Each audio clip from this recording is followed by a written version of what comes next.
I can't believe the day's finally here. It's so beautiful. Finally, King Kong and Godzilla could sort out their differences and maybe have tea together, and we could all get to witness it. Let's review Godzilla vs. King Kong.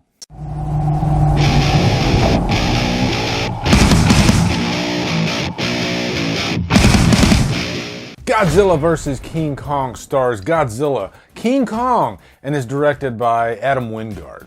What's up, guys? The day is finally here. I'm reviewing Godzilla vs. King Kong, and just a little backstory for me and the Monsterverse. I liked Godzilla, the first Godzilla from 2014.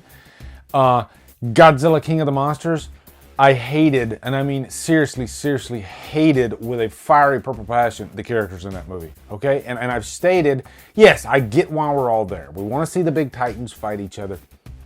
And I don't ask much of my human characters. All I ask is just don't get in the way. And by get in the way, I mean don't be annoying as fuck.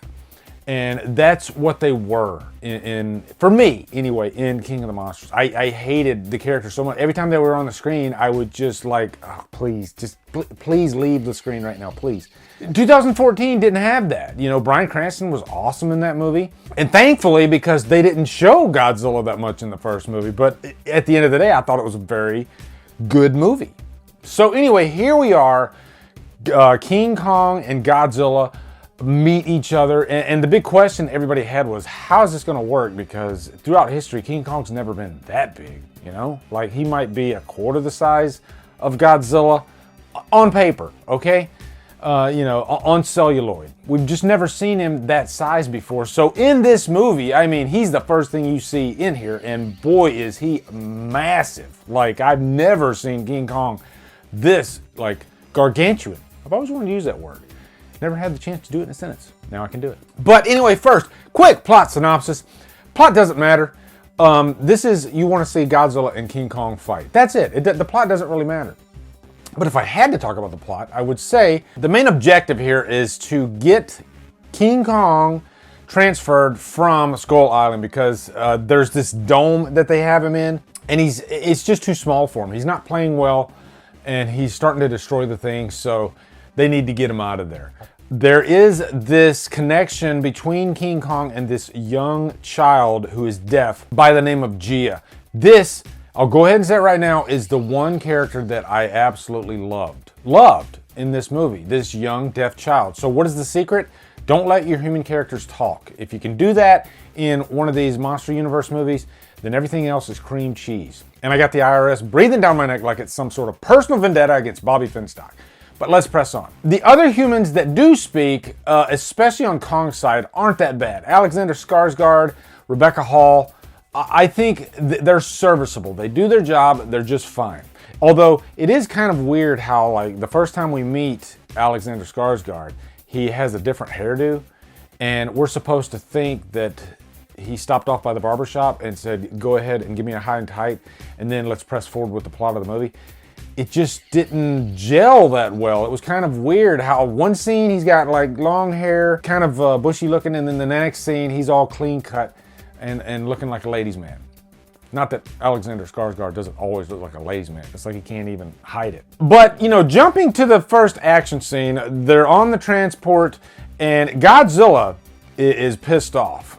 Previously, before they're transporting King Kong, Godzilla started blowing up this Apex Center because something's going on in there. Something's a little bit rotten in Denmark, and he's starting to freak out a little bit. And so everybody's wondering, why is Godzilla acting like this? And we need to control him before it gets really haywire. And they're trying to get King Kong to this area there's not much known about, called Hollow Earth, where gravity is kind of at an equal.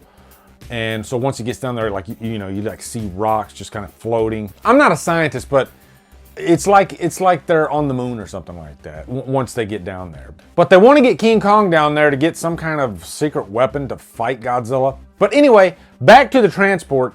Godzilla comes up, and there is this altercation between King Kong and Godzilla, and this is when I freaking lost my manhood, and I just turned into a 10-year-old boy, and I completely freaked out. We all saw the trailer. It's amazing. And that's really all I needed. You know, just that one scene was so freaking amazing. And by the way, there was somebody that said that there's like 20% of this movie is the fights and 80% is... I felt like there was more fights in this, honestly.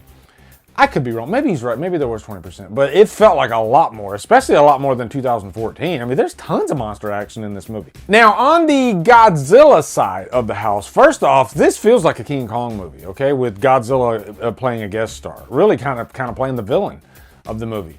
But they don't focus on Godzilla like they did in the last two movies. You have Millie Bobby Brown returning, and then you have her annoying friend, and then you got this guy who's this conspiracy theorist. I don't want to say he's extremely annoying, but they're trying to give this guy all these really funny lines, and they're just not working at all. I can't really blame the actor. I think the actor's doing the best job he can.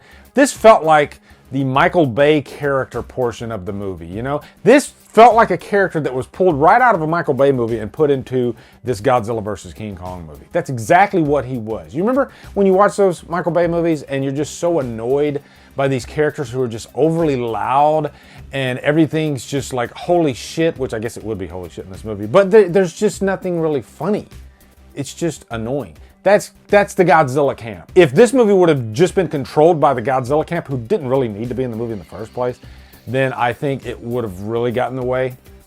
But luckily, it wasn't too bad. Now, going forward, guys, I'm gonna talk some spoilers here because I guarantee you most of you have seen this movie by now. It debuted on HBO Max the same day that it debuted in the theater.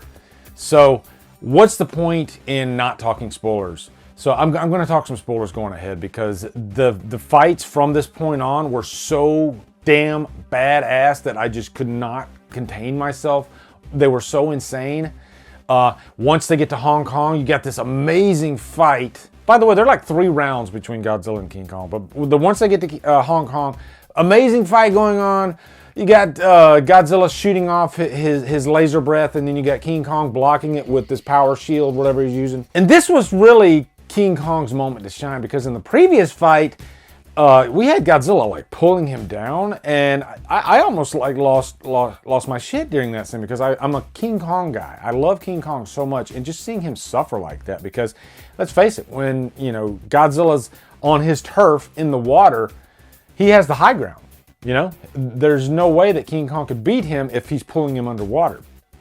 But once he gets on the land, then there's a fair fight. King Kong kicks ass on, I guess, the second fight. I think King Kong runs out of power quicker than Godzilla does because in the third fight, we got that freaking scene where Godzilla has his foot on King Kong's chest saying, you need to calm the fuck down. You know, I gotta give Adam Wingard credit because at least he declared a clear winner of this thing. And yeah, my boy didn't win. But I would have rather of them went the way they did and, you know, had Godzilla be the clear winner than just kind of leave it open or make it a tie. We got a clear winner and I was really happy with that. Now, Mechagodzilla, which that's not a shocker to anybody. Everybody expected Mechagodzilla to be in this thing anyway. You got this crazy scientist guy that's having one of his guys control Mechagodzilla, but then eventually Mechagodzilla becomes self-aware, I guess, in Terminator speak, and nobody can control Mechagodzilla. And Mechagodzilla handles Godzilla like it's nobody's business. Like he is kicking Godzilla's ass up and down. And you know, I was feeling bad for our Zilla boy over there. And so there's this moment where they have to pump the heart of King Kong to get him back in the game, get him back in action. And it's just a really satisfying moment. You know, his eyes open up. I think they were kind of giving a little bit of an homage to King Kong Lives there because remember, King Kong had a heart problem in King Kong Lives. So as bad as King Kong Lives is, and it is one of the worst movies ever made, I think that was a little bit of a nod. And so yeah, King Kong comes back and you know, you have Godzilla and King Kong teaming up to beat the shit out of Mechagodzilla. Guys, this movie was just so damn fun.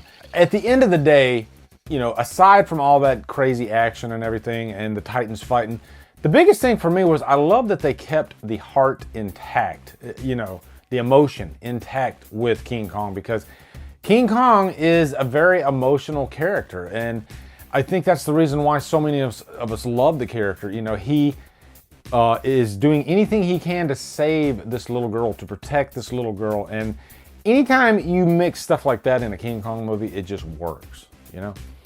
And that's why I loved the movie so much. I'm still pondering on which rating I want to give this, because I'm going to give it a high purchase worthy. And I wanted to give it a chapter on and on because the fights are so freaking amazing. Like, I know this is a movie I'm going to watch a lot. So it might go up to that, but the Godzilla camp human characters are kind of annoying. So I guess I can't really give it a chapter on and on. But boy, was this fun. So much freaking fun, guys. So let me know in the comments your thoughts on Godzilla vs. King Kong. Looking forward to hearing them. Also, be sure to come over to Killer Flicks, where we talk horror all day and every day. And on Fridays, we do Free For All Fridays. Support Drumdums on... Did I just refer to myself in the third person? Support me on Patreon and buy me a coffee. Anyway, guys, thank you so much for watching. Have a great day, and Drumdum out.